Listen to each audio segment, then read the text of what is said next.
আসসালামু আলাইকুম। আজকে ঈদের দিন। হ্যাঁ, মালয়েশিয়া আমরা ছোট একটা পার্কে ঘুরতে আইছি। তো জায়গাটা আসলে দেখার মতো ভালোই লাগে।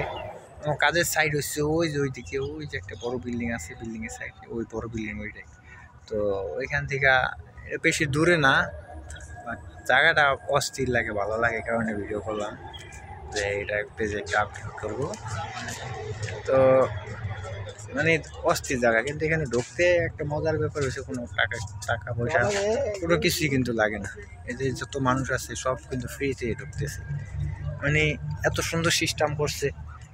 ওই সামনের দিকে একটা পার্ক আছে, মানে এতগুলা বসার জায়গা দিছে। ওই যে ওইটা একটা মার্কেট, একবার আমার পিছনে অনেক বড় একটা মার্কেট। আর এ পাশে এটা একটা কমিউনিটি সেন্টার। এটা মানে এখানে বিয়ে হয়, প্রচুর পরিমাণ মানুষ আছে। তো তাদের জন্য হয়তো বা এই জায়গাটা করা হয়েছে যে বিয়া শাদী হইলে এখানে আসবে আর মানুষজন আইসা ঘুরবে। মানে ওইটার ভিতরে তো বোরিং ফিল করবে, মানে অনেক মানুষের থাকা একটা জায়গায় তো আটকা থাকা হইলে অনেকটা কষ্ট না, আর ওরা তো এক জায়গায় বন্দিভাবে থাকতে পারে না। এই কারণে মানে এর ওই জায়গাটা আর কি ওরা সুন্দর একটা পার্কের মতো বানাইছে। একটা পার্কের থেকেও আরও বেশি সুন্দর আমার মনে হয় এই জায়গাটা। মানে উন্মুক্তভাবে আছে, অনেক মানুষ একসাথে ঘুরে পড়ে, তো ভালোই লাগে। আর ঈদের দিন আমরা এটার ভিতরে আসছি, মানে প্রচুর পরিমাণে মানুষ এটার ভিতরে কিন্তু প্রতি সপ্তাহে রবিবার দিন আসে আপনার, রবিবার সোমবার মানে সব সময় কিন্তু মানুষ আসে। এখানে গম্বুজ আছে, অনেক সুন্দর সুন্দর জিনিস আছে। আসলে এই জায়গাটা মানে আমার মনের ভিতরে মানে ঈদের দিন মানে মতো উপভোগ করতেছি। মানে প্রচুর পরিমাণে বাঙালি এখানে কিন্তু আইছে, আর অনেক মানুষ। আর কিন্তু কোনো টাকা পয়সা কোনো কিছু লাগতেছে না, বাট ঘোরার সেই একটা জায়গা। আপনার মানে ঢুকলে মনে হইব যে না, টিকিট কাটার দরকার ছিল, এখানে একটা টিকিট কাউন্টার দরকার ছিল, কিন্তু অথচ সম্পূর্ণ ফ্রি, উন্মুক্ত সবার জন্যই, সবাই ঢুকতে পারে, কোনো নিষেধ নাই। এখানে সব দেশের মানুষই ঢোকে। আর জায়গাগুলো অস্থির, ভালো লাগে। সে মানে ঈদের দিনটা আসলে এবার ঈদের দিনটা আমার অনেক ভালো কাটলো এখানে আইসা বিকালে। তো এখানে কিন্তু প্রচুর পরিমাণে বাঙালি আছে সব সাইডে, মানে মানুষ অ্যাভেলেবেল লোক কিন্তু এই সাইডে ঢুকছে। তো এখানে ঢুকতে কোনো মানে সবাই একসাথে থাকলে অন্যরকম একটাই হয়। আর প্রচুর পরিমাণে বাঙালি এখানে আছে, তো সবার সাথে একটা জায়গায় মানে দেখা হয়, মানে বাঙালি দেখলে ভালো লাগে অনেক। আর এখানে সব জায়গার মানুষই আছে, মালাই আছে, বাংলা আছে। তোমার পিছনে কিন্তু প্রচুর পরিমাণে বাঙালি, তারা ডিএসএলআর ভালো ভালো ক্যামেরা নিয়ে আসছে। তো আমার একটা নর্মাল ক্যামেরা ফোনের, জানি না কীরকম হয়, বাট আমার মনে হয় মোটামুটি চলে আর কি।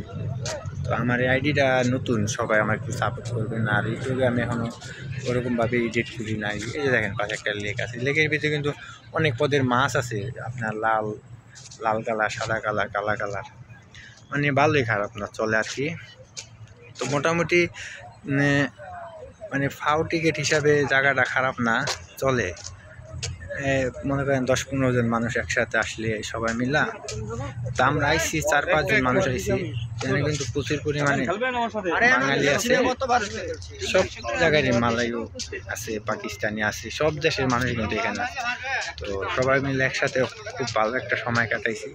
জায়গাটা অস্থির লাগে, ওই মার্কেটেই আমার মনে হয় যে এই জায়গাটা বেশি ঠিক করছে, মানে ফুটায় রাখছে। আর এই জায়গাটা মানে অনেক সুন্দর একটা জায়গা, আশেপাশে যে ভিউটা মানে ভালোই লাগে, টোটালি একটা জোস একটা ভিউ।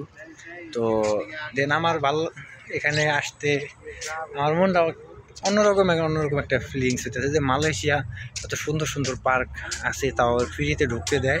তো এটা দেখার পর সবারই একটু একটু ভালো লাগবে আশা করি। আর আমার জন্য সবাই দোয়া করবেন, আমার যেন ঠিকমতো কাজকাম করে দেশে টাকা পয়সা পাঠাইতে পারি, আর আমার শরীর স্বাস্থ্য যেন ঠিক হয়। আমি বর্তমানে একটু অসুস্থ আছি, এই কারণে আর কি আগের থেকে অনেকটা শুকিয়ে গেছি গা, খাওয়া দাওয়া ঠিক মতো করতে পারি না, আর ঘোরাফেরা হয় না, তো এই কারণে আর বেশি খারাপ লাগে, বোরিং লাগে। কাগজপাতি নাই, 1-1.5 বছর ধরে আইসা আটকা পড়া রয়েছি, বাইরে হইতে পারি না। তো ঈদের সময় তো পুলিশে কোনো ঝামেলা বেশি করবে না, এই কারণে বাইরে এসে আবার অনেকটা কাছে। এখান থেকে আমার কাজের সাইডে যে বড় বিল্ডিং আছে না, ওই বড় বিল্ডিংয়ে কাজ করি। তো এত কাছে এই কারণে আবার এখানে আসা হয়েছে। প্রচুর পরিমাণে কিন্তু বাঙালি এখানে আছে, মানুষ আছে, সব মানে ভালো লাগে। এখন তো মানুষ কম, কিন্তু পরে আরও আগে যখন মানে বিকেল টাইপ ছিল তখন কিন্তু অনেক পরিমাণে মানুষ ছিল। এখন আবার নামাজের সময় হয়েছে, এই কারণে যারা মুসলিম আছে অ্যাভেলেবেল লোক তারা চলে গেছে, বাঙালিরা সব যায় নাই। কিন্তু আপনার অন্য অন্য লোক কিন্তু আছে, যারা চীনা ঠিনা অন্য অন্য বিধর্মী লোক তারা আছে।